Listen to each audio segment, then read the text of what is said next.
नमस्ते दोस्तों, welcome to the common man show. आज मैं एक ऐसे कहानी शेयर करने वाला हूँ जो मेरे लिए बहुत पर्सनल है। आपने कभी फील किया है कि आप अपने फ्लॉज, अपने कमियों के अगेंस्ट ही रोज़ लड़ रहे हो, जैसे दुनिया के साथ नहीं, खुद के साथ ही फाइट चल रही है। मैंने भी बहुत टाइम तक वही फाइट करता रहा। मुझे लगता था मेरी शाइनेस, मेरा डर, मेरी बॉडी के छोटे फ्लॉज, ये सब मुझे वीक बनाते हैं। पर एक दिन कुछ ऐसा हुआ जिसने मुझे समझाया, फ्लॉस को दिखाने से दुनिया ख़त्म नहीं हो जाती। शायद वही फ्लॉस ही हमें इंसान बनाते हैं। आज मैं वही दिन, वही टर्निंग पॉइंट आपके साथ शेयर करूँगा। दोस्तों, मैं एक छोटी सी कॉलेज की गेट टुगेदर पार्टी में था। कॉलेज के दोस्त मिले, सब मस्ती कर रहे थे और मैं एक कोने में खड़ा बस फ़ोन स्क्रॉल कर रहा था। दिल के अंदर एक आवाज़ बार बार आ रही थी, तू बोरिंग है, तू लोगों से बात क्यों नहीं कर पाता, सब तुझसे बेटर है। मैं फेक स्माइल देता था, लेकिन अंदर से लगता था मैं बस एक्टिंग कर रहा हूँ। उस रात जब मैं घर आया, मिरर के सामने खड़ा हुआ और सोचा, मैं अपने आप को इतना जज कर रहा हूँ तो और कोई मुझे एक्सेप्ट कैसे ही करेगा। और फिर एक अजीब सा सवाल दिमाग में आया, अगर मैं अपने फ्लॉज को वीकनेस ना मानूं, सिर्फ अपना एक पार्ट मान लूँ, तो वही मेरा ब्रेकिंग पॉइंट था।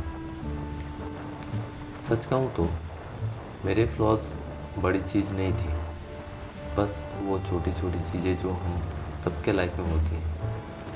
साइनेस, फियर ऑफ जजमेंट और फियर ऑफ फेलियर। किसी नई जगह या नए ग्रुप में मैं बिल्कुल चुप रहता था।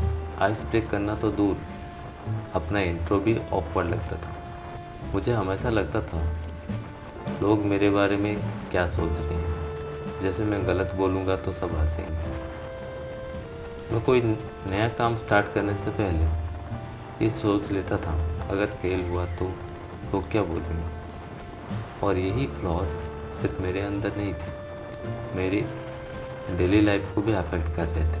जैसे ऑफिस में एक आइडिया था पर मैंने बोला ही नहीं, या व्हाट्सएप ग्रुप में फनी रिप्लाई था पर भेजा ही नहीं। मुझे लगता था ये फ्लॉस मुझे पीछे खींच रहे हैं, पर फिर मैंने सोचा, क्या पता ये फ्लॉस मुझे यूनिक बनाते हों।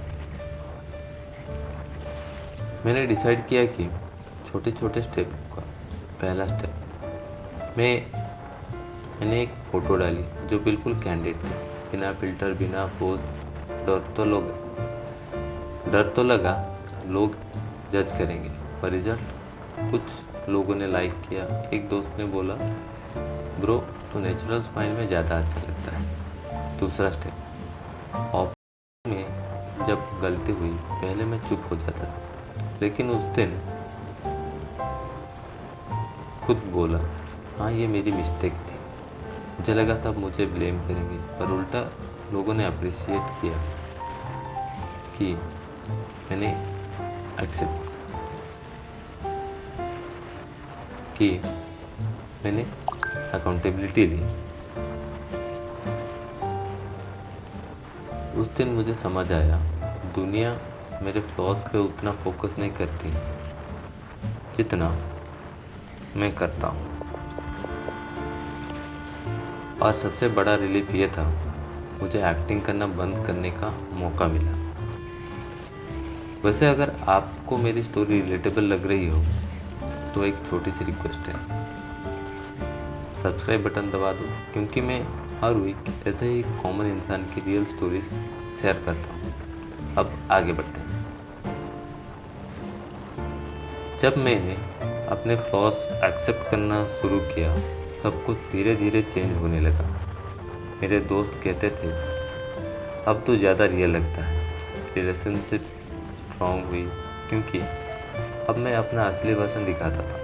क्रिएटिव काम में भी ग्रोथ हुई, क्योंकि पहले मैं अपना आइडिया ही जज कर देता था।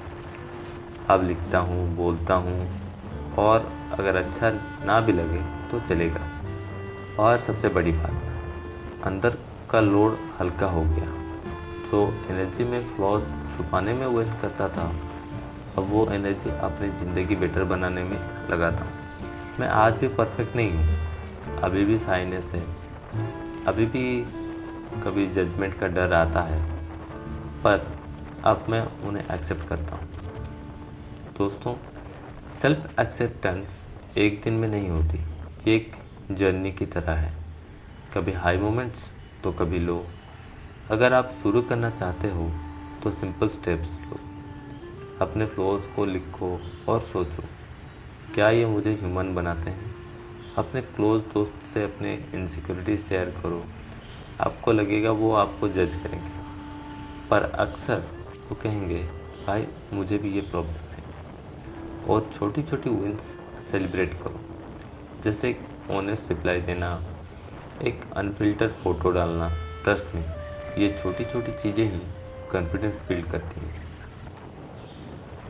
दोस्तों, उस दिन जब मैंने अपने फ्लॉज को दिखाया और एक्सेप्ट किया, वही दिन मेरी ज़िंदगी सिंपल और रियल बन गई। और मैं आपको एक सवाल छोड़ के जाता हूँ, आपके लाइफ का एक फ्लॉज कौन सा है जो आपको लगता है आपको वीक बनाता है? और क्या होगा अगर आप उसे अपनी स्ट्रेंथ मान लो? कमेंट्स में ज़रूर बताना। और अगर ये वीडियो पसंद आई हो तो लाइक करिए, शेयर करिए और चैनल को सब्सक्राइब करना ना भूलना। फिर मिलते हैं अगले एपिसोड में एक और कहानी के साथ। तब तक के लिए अलविदा और नमस्ते।